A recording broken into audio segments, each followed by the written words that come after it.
My name is Dale Kaiser. I'd like to hear some biblical counsel on how I should vote this November. Oh, good. Is that it, or is there more? Okay. Well, the key to that is, number one, that you should vote. And where'd you go there, Dale? Because both Peter and Paul very clearly talk about our responsibility to honor those in government and within our nation. By the way, I don't think we know that in the Roman time period, though they had this emperor, the entire political system was astounding. If you read about the political system in Rome, their Senate and all of their public representation that they had, they were organized what we would call, right down to the precinct level and lower. And there were initiatives and there were social issues having to do with the water and having to do with feeding and having to do with housing and having to do with all kinds of, the dilapidated structures and wanting some kind of code system. And it is very clear if you study history. In fact, there's a book by a guy named Carcupino.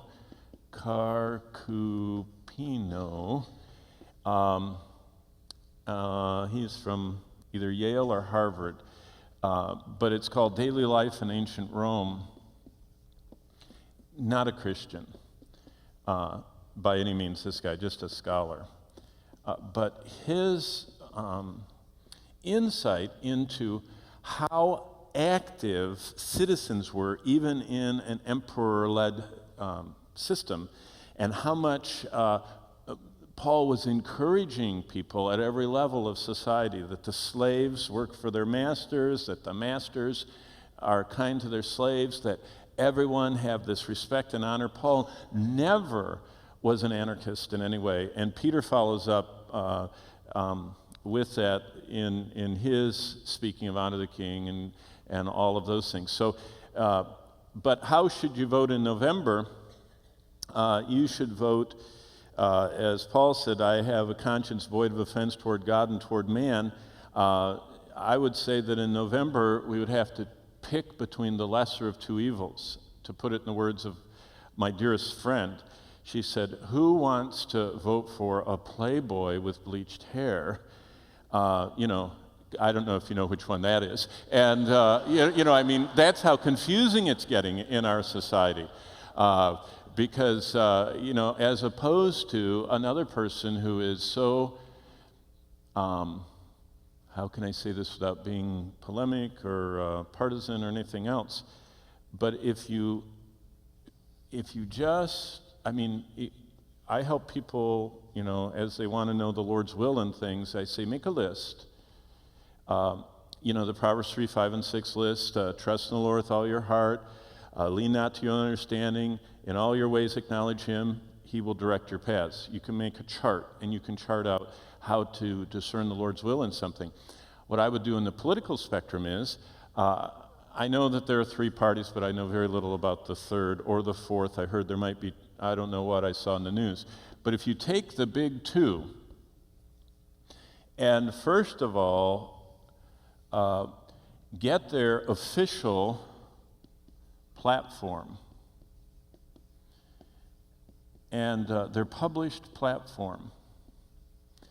It's interesting that you can actually see biblical, scriptural, moral issues, and you have to weigh which one least is a platform of iniquity and of sin. If you get away from the emotional things, they're both throwing out to various degrees support for Israel, and they're both talking about very important social issues. By the way, the Lord, before I go into the election season, I always read the minor prophets. And the minor prophets are our wake-up call to God's concern for the poor, for the oppressed, for those who have, like the widows, those who have no protectors. And God is big on that. He very much wants us to be in the sense of watching over.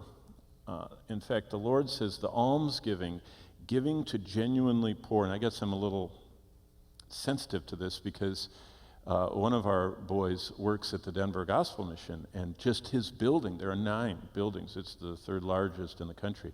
One building of Denver's Rescue Mission where he works has 3,000 guests a day. Those are homeless people. And it was fascinating to listen to his insight working with them on a day in, day out basis. He said, there's 2 types of homeless people, real homeless and fake homeless. He said, the real homeless, he said, they're toothless, they have all kinds of, they're walking almost corpses. He said, the rest are playing the system. They live in the mission so they can use their money to buy drugs and immorality and alcohol. And he said they're very much using the system. So God has concern for those who are genuinely poor, those who are genuinely oppressed, those who are genuinely having no protector like the widows and the orphans. And what we do is we look and measure within, if it's just a 2-party system, their official platform, and remember that the candidate at the top of both tickets is actually almost like the platform is their Bible. And so I would look at, take away the whatever, hot buttons there are, and look at which platform is least legislating iniquity. Legislating iniquity. It was interesting, and I'll just comment. If you want to read something interesting online, for the last election year, the pastor I trained under, John MacArthur, actually did a sermon on both platforms. And he said that this platform was actually the platform of iniquity. He said this one is just the temporary political platform, but he said this one, point by point by point, was going against God in every way that they could in a platform, which was very interesting. I think that we've had a little slosh over here with a lot of the iniquity things, especially with the LGBTQ elements. So I would say that just, Dale, if you want to know what to do, I would read Romans 13, talking about your attitude about elected officials, and read 1 Peter 2, the same. And then from that, do your study of the platforms. And then I always get one of those nice sheets that talks about who votes what way, and you ask the Lord how you can best invest your little vote. But know that we're not going to change society. We're going to see individuals transformed. And partisanship is not usually helpful for evangelism. So be a quiet voter and a quiet, we're supposed to be salt and light, not blowtorches and bombs. You know what I mean? It's just, there's a very, light has a long-term effect and salt has a long-term effect, but they're not aggressive. Salt does its work slowly but surely. So, did I say enough, Dale?